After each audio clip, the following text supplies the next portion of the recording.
After we completed our year of language studies in Phnom Penh, Cambodia, I was hit with a reality as we were venturing out from learning, studying, preparing to thinking that we were now ready just to jump into different areas of service and especially into leadership.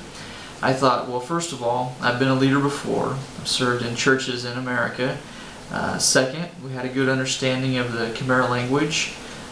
Third, we've been studying different things about culture, understanding about the Cambodian church. So I thought, okay, now we're ready. We can really jump out and see things happen as we work with different Cambodians, as we train leaders, things like that. But I was hit with reality that it doesn't happen that way. At this point, I began to realize that I didn't have it all together. I needed to step back again, began to think about assessing my struggles, inadequacies, faults, frustrations, and even just realizing, okay, this is painful because prior to this, we'd been leaders. We knew what it took to be a good leader in America, but being in a cross-cultural setting, we weren't quite ready for it. There was still a lot more that we had to learn before we could lead others in Cambodia. And this definitely took a lot of prayer and soul searching during this time. We had to move to another place, a province up north in Siem Reap, so we had to move a second time with our family, so it was more transition, more adjustment, and then just trying to think, okay, what are we supposed to do, because we're still trying to figure everything out. But thankfully during that time of, even though I was frustrated and discouraged trying to think of how we can relate to leadership and lead in Cambodia, I began to meet with a veteran missionary once a week just to sit down and talk about things about ministry, the country, leadership, and just have a better approach in how we should serve during our first term. And during that time, there were 4 things that really jumped out to me just from talking to this veteran missionary, 4 things that really became kind of like my own personal 4 pillars of our ministry in Siem Reap, Cambodia. I know there are many areas that can be addressed, but for me there were 4, and I just want to share those things that kind of made a difference as we began to assess the situation before we could adequately lead in Cambodia. The first thing was just to listen to others and to listen to other leaders. And really, this is the part where, once again, we have to step back. We have to step back and not really see ourselves as leaders, but see ourselves as those who are willing to listen, to learn, and to follow, so that eventually we'll understand the principles of what it will take to lead and train others to be leaders in a cross-cultural setting. I'm thankful that during the first term of as being a missionary, you're assigned a mentor, someone who can help you and guide you throughout the process of your first 3 years. And that really helped us, having people that we could go to with questions, with ideas, with struggles, with frustrations, and trying to put together a big picture of what we need to do so that eventually we'll have a good foundation and then be able to adequately train others. Perhaps a new missionary was once creative and they showed great leadership skill, great ability. They knew how to handle problems, they knew how to inspire others, they knew how to do those things in their home country, in America.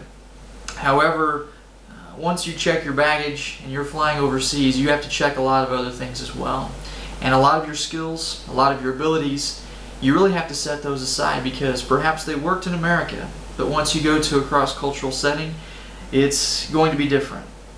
And when you arrive on the mission field, you learn how different it really is. And that's where a lot of the frustration can build up, and why you see various people who see so much promise and future in what they're going to do, but maybe they only serve 1 term on the mission field because their mindset, their ideology, and what they think about serving and leading is all based on their prior activities leading in their home country. But with that, you really have to seek out those that you can learn from and listen to others. The second area that really is an important area for me, and really should be for any missionary, is the area of contextualization.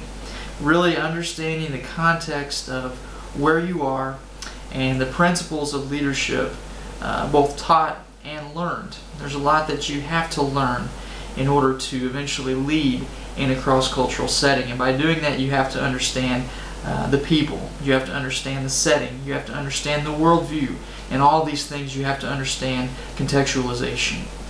This is necessary for really any ministry, but especially in the cross-cultural setting of ministry.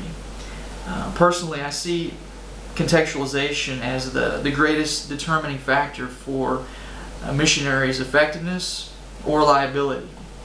If a missionary applies themselves and just really begins to go out and understand more about where they are and the setting of what they can do, but really taking a lot of things in rather than just launching out. If they can take a lot of things in, it will really help them in understanding more about the context, but also understanding how in the future they can make a difference. It's really essential that contextualization is brought into the missionary, and also understanding how that applies to future leadership in their cross-cultural setting. The third thing is using a holistic approach, really considering all the factors pertaining to leadership, pertaining to ministry, as well as the greater system of where you are, of how you are putting yourself in this situation, wherever it is in this context of leadership, if it's in a city, if it's in a rural area, and really analyzing the smaller parts, analyzing the issues, but also making sure you see the big picture as well. You have to take the small parts, but also see the big picture and how things come together. And with this, taking a holistic approach and taking into account all of the variables. And through this is something that is probably the greatest process of understanding more bit by bit and piece by piece as you are working in a cross-cultural setting, as you understand the differences from your own culture, from a Western mindset, and then taking that and understanding how things operate in an Eastern mindset, Eastern culture, like Cambodia, and perhaps even finding common ground or how things intersect. So taking a holistic approach is very important. And fourth is really to take time to invest in those that you can trust as leaders. It seems like the other areas, the three areas that I mentioned prior, are more about learning, understanding, considering all the variables, but here is where our leadership begins to take shape from what we've assessed. As we begin to find people, find those who can be trained and taught to carry on the necessary leadership in the different settings. With this, I always think about what the Apostle Paul told Timothy in 2 Timothy chapter 2 verse 2, when he said that we have to entrust various things to reliable men who will be qualified in leadership. And that's something that I think about a lot with what we are doing in Siem Reap, Cambodia, as we work with people, finding people that we can entrust and pour into so that they can be trained and then they can go out and also train others. Because most of what we do in life and what we do in missions, it shouldn't be based on spontaneous decisions, but it should be based on stopping and thinking, stepping back and trying to understand the situation before we act, before we launch out. And this is how we should approach leadership, and also learning about proper leadership in a cross-cultural setting.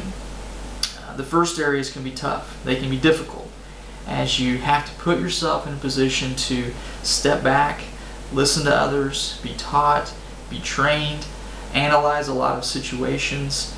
But if you do those things correctly, over time you can be putting yourself in a position to where you can begin to find people that you can invest in, that you can see them as future leaders in what you're wanting to do in ministry. One of the things that Dr. Hayes asked me to share about was a few of the things that we have learned now, but also some things that we didn't learn during our time in Bible college that we wish that we had learned. And I'd like to take just a few moments to share about a few things that we wish we'd have learned during our years in Bible college, which would have been a great benefit to helping us understand more about leadership. it seems that there were many of my classes that I took that focused on principles of being a good leader, being a good pastor, being a good missionary, studying about things such as theology, homiletics, hermeneutics, church history, missions history.